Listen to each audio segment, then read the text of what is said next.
मेरे सामने एक जो जब मैं ट्रेनर बना तो एक सवाल ये आया था कि how do you impact maximum people. Okay.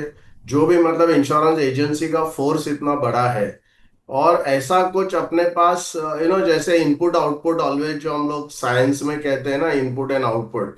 तो ऐसा क्या चीज किया जाए कि एक एजेंट, एक नॉर्मल सिंपल साधारण एजेंट जो है, जिसका बहुत बड़ा कनेक्शंस नहीं है, जिसका बहुत बड़ा बैकग्राउंड नहीं है, और नॉर्मली अगर आप देखेंगे 90%, 95% एजेंट स्पेशली LIC के वो बैकग्राउंड से आते हैं। उनका कोई मतलब ऐसा स्टेटस रहता नहीं लाइफ में, and they become the agent. तो मुझे लगा कि क्या ऐसा मैं करूं जिससे कि एक इनपुट, अगर एक फिक्स इनपुट अगर कोई भी करता है, भले वो कोई भी हो, तो उसका आउटपुट भी ना बेसिकली साइंटिफिकली अगर डिफाइन करते हैं तो आउटपुट डिफाइंड आएगा। ऐसा कुछ अपने मतलब करना चाहिए।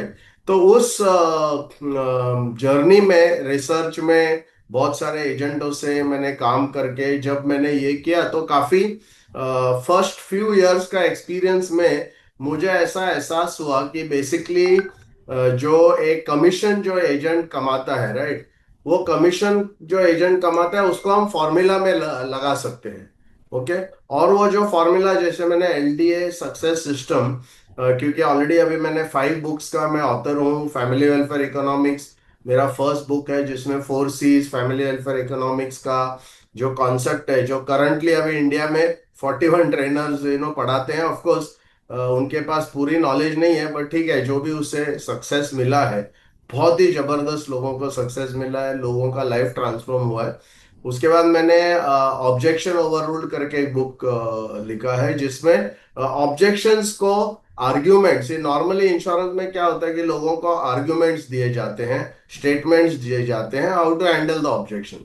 बट मैंने ऐसे 80 स्टोरीज बनाई है कि कस्टमर कोई भी अगर ऑब्जेक्शन लेता है तो उसको एक स्टोरी, और उसमें मन की बात जैसे वन वे ट्रैफिक नहीं होता है, नॉर्मली हम लोग क्या करते हैं कि लोगों को एक्सप्लेन करते हैं, बट उसमें क्वेश्चन आंसर के जरिए से, एक स्टोरी के जरिए से, बैकग्राउंड क्लाइंट को कैसे वो जो, क्योंकि क्या होता है, देखो नॉर्मली प्रॉब्लम क्या है कि हम लोग को जब कस्टमर को एक्सप्लेन करने जाते हैं, कस्टमर उसको सुनता है अपने खुद के एक्सपीरियंस से।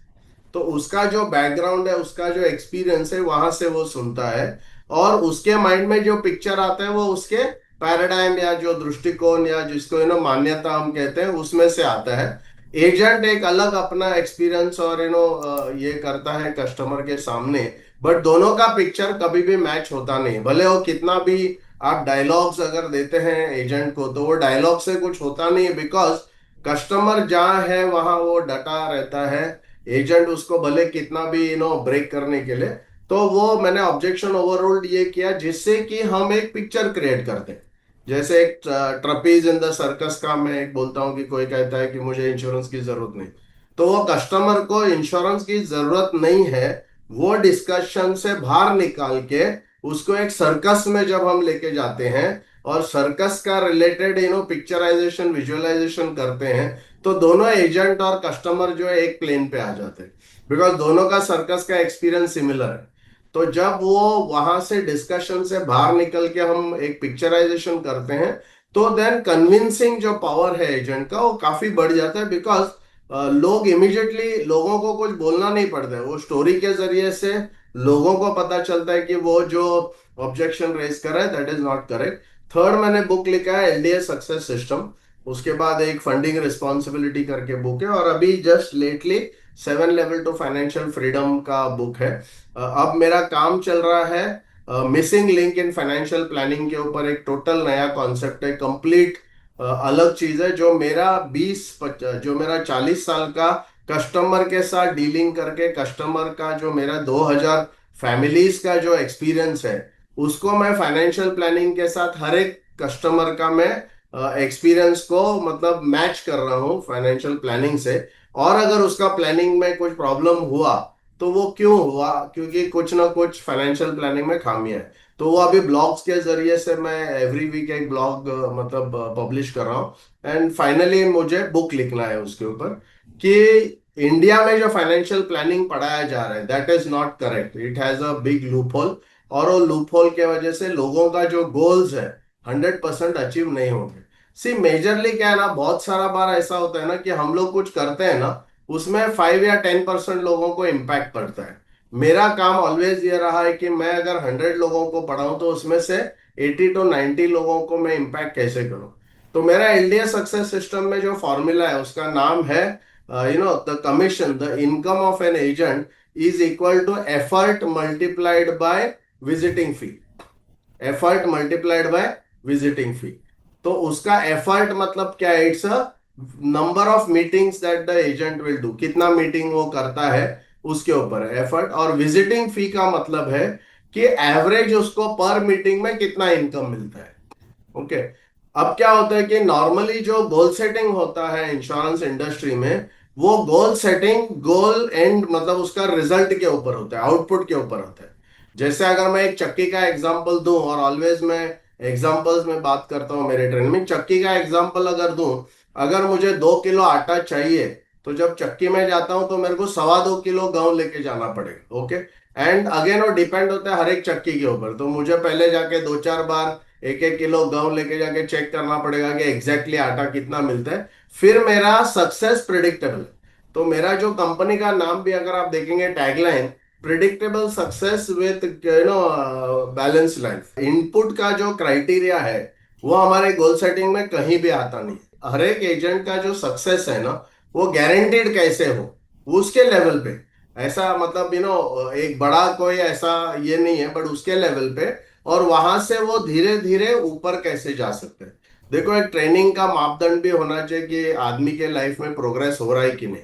तो मैं हमेशा क्या करता हूँ, विजिटिंग फी कैलकुलेशन करके मेरे ट्रेनीज को बताता हूँ, और वो एवरी 6 to 8 मंथ उसका बढ़ रहा है नहीं कि नहीं, वो मैं देखता हूँ। और मैं ऑलवेज कहता हूँ विजिटिंग फी है ना, ये ट्रेनर का रिस्पॉन्सिबिलिटी है, एफर्ट जो है वो एजेंट का रिस्पॉन्सिबिलिटी। तो अगर वो इनफ एफर्ट और एफर्ट अगर वो बढ़ाते जाएगा, विजिटिंग फी जो है वो एजेंट का है। तो उससे क्या होता है कि एक छोटा एजेंट भी धीरे धीरे, मतलब वो बहुत एकदम से बड़ा कुछ वो नहीं करेगा, बट धीरे धीरे करके उसका ग्रोथ होगा। और और सेकेंडली क्या है कि हमारा जो भी इंश्योरेंस का काम है, मुझे लगता है प्लान जो डॉक्टर, मेरा खासियत यह है कि मैं डॉक्टर प्रोसेस सिखाता हूँ। Sell trust, sell capability, sell competence, sell appointment, sell problem, sell solution, sell product and collect references and then ongoing service. ऐसा 7 स्टेप का डॉक्टर प्रोसेस है। अब नॉर्मली क्या है, पूरे इंडस्ट्री में लोगों को डायरेक्ट सेल द प्रोडक्ट में लोग लेके जाते हैं। और इस वजह से क्या होता है कि वो प्रोडक्ट जो सेल है उसका जो विजिट, जो उसका टिकट साइज है वो काफी लो होता है। जैसे आपने रवि जेठानी कहा, वो मेरा तो आउटस्टैंडिंग है, बिकॉज वो टीओटी था और फिर उसने डबल टीओटी किया। बट मुझे लगता है वो एग्जांपल मैं नहीं लूंगा, बिकॉज वो ऑलरेडी एक बहुत बड़ा मतलब उनका बैकग्राउंड और उनका अगर सब देखेंगे काफी उनका बहुत ही बड़ा था। मैं एग्जांपल लेना चाहूंगा सुदेश कवलेकर गोवा के। ओके। तो सुदेश कवलेकर जो है वो 1997 में मुझे मिले थे। मुझे उस समय पे जोनल ट्रेनिंग सेंटर में मैं परमानेंट फैकल्टी था इनकम टैक्स के लिए एलआईसी के तरफ से। तो मैं हमेशा हर बैच जो भी आता था ऑल ओवर जोन से, वेस्टर्न जोन से, उनका मेरा मेरा 1-2 क्लासेस इनकम टैक्स का होता था। और मैं उस समय, तो वो मेरे को वहां मिला और फिर मुझे मिलने आया। वो एक बहुत छोटा एजेंट था उस समय पे, फ्लॉपी डिस्क लेके वो मतलब वो मुझे मिला और मुझे उन्होंने कहा मुझे हेल्प करो। अभी उस समय पे फॉर्मल ट्रेनिंग मैंने शुरू नहीं किया था, बट वो जस्ट आते थे और मुझसे मिलते थे। और धीरे धीरे करके जैसे जैसे टाइम निकला, वैसे फिर मैं फॉर्मली उन्होंने मुझे कंसल्टेंट अपॉइंट किया। फिर गोवा में पर्सनली एवरी 3 मंथ्स में जाके उनके साथ पूरा स्ट्रेटेजी डिसाइड करता था, उनका जो ऑफिस का स्टाफ का पूरा जो वर्क फ्लो है उसके बारे में पूरा उनको मैंने गाइड किया। और ऐसे करते करते वो एक नो नॉन मतलब वो एजेंट ऐसा था जिसका ब्रांच में भी कहीं नाम नहीं था। तो सडनली वो ब्रांच में नंबर 1 हो गया, फिर उसके बाद वो डिवीजन में नंबर 1 हो गया, उसके बाद वो जोन में नंबर 1 हो गया, उसके बाद वो इंडिया में नंबर 1 हो गया। और सुदेश कवलेकर जो है 3 साल continuously number 1 agent in NOPs, number of policies में वो था। एक साल उसने 12,000 पॉलिसीज किया, एक साल 10,000 पॉलिसीज किया, और एक साल 11,000 पॉलिसीज किया। 3 ईयर कंटिन्यूसली वो उसमें था। अब वैसे टाइप का पॉलिसी करना मतलब उसका बैकएंड भी संभालना बहुत ही मुश्किल। तो उनका 18-20 स्टाफ था, उनका पूरा प्रोसेसेस और सब मतलब उसमें डिफाइन करके, क्योंकि मेरा बैकग्राउंड सिस्टम्स में है, सिस्टम्स कैसे बनाना, वो सेलिंग में भी पूरा मैं सिस्टम यूज करता हूँ। तो बेसिकली मेरे पास जो आते हैं उसको पूरा स्क्रिप्ट दिया जाता है, टेलीफोन पे क्या बात करने का, फर्स्ट मीटिंग में क्या बात करने का। तो ऐसे करते करते मुझे लगता है जो सुदेश कवलेकर है उसने ये नंबर 1 इंडिया में जो है वो हासिल किया। और बहुत ही मतलब बहुत उम्दा और बहुत ही एक्स्ट्रा ऑर्डिनरी और माइंड ब्लोइंग मतलब ट्रांसफॉर्मेशन उस बंदे का हो गया। एंड उसके बाद हम लोग गोवा में हमारा बैच भी शुरू किया एमडीआरटी का। तो 3-4 साल हमारी बैच चलती थी जिसमें सुदेश और मैं पार्टनरशिप में हम लोग, वो चाहता था कि दूसरे लोगों को भी फायदा हो। और गोवा का जो एमडीआरटीज थे, करीबन जितने भी एमडीआरटीज होते थे 4-5 हजार एजेंट्स कुछ है उधर, मुझे एग्जैक्टली उस जमाने में, तो उनका 50% एमडीआरटी हमारे बैच से होता था। जो हमारे बैच में सिर्फ 25 लोग होते थे, और उसके कारण सीनियर डीएम भी और मार्केटिंग मैनेजर मेरे बैच में आके बैठते थे कि क्योंकि वो जहां जहां फेलिसिटेशन के लिए जाते थे सब लोग मेरा नाम लेते थे। तो उन्होंने मुझे एक बार बोला कि हम लोग भी खुद आएंगे। तो वो एक मतलब एक्स्ट्रा ऑर्डिनरी ट्रांसफॉर्मेशन का केस है। रवि जेठानी दूसरा एंड पे जो ऑलरेडी टीओटी था, और उसका सिर्फ मैं सिस्टम्स और प्रोसेसेस उसके पूरे करके उसका टिकट साइज एक्चुअली कम करके उसको मैं डबल टीओटी कराया विथ लेस एफर्ट। मतलब एफर्ट इन द सेंस, वो पहले कभी हॉलिडे नहीं लेता था, कभी उसका एंजॉयमेंट नहीं था, 24/7 एकदम इसमें। तो उसका जो मीटिंग्स होता था वो बहुत कम होता था, हफ्ते में 3-4-5 मीटिंग, उसको इंक्रीज करके 16-17 मीटिंग कर लिया। और उसके बाद उसका जो हॉलीडेज था वो हो गया, संडे को फैमिली को टाइम देने लगा। मतलब इतना काम भी ज्यादा करके भी फिर ही वाज मोर फ्री, और 21 days हॉलीडे लेने लगा। एंड देन इन 1 year उसका डबल टीओटी।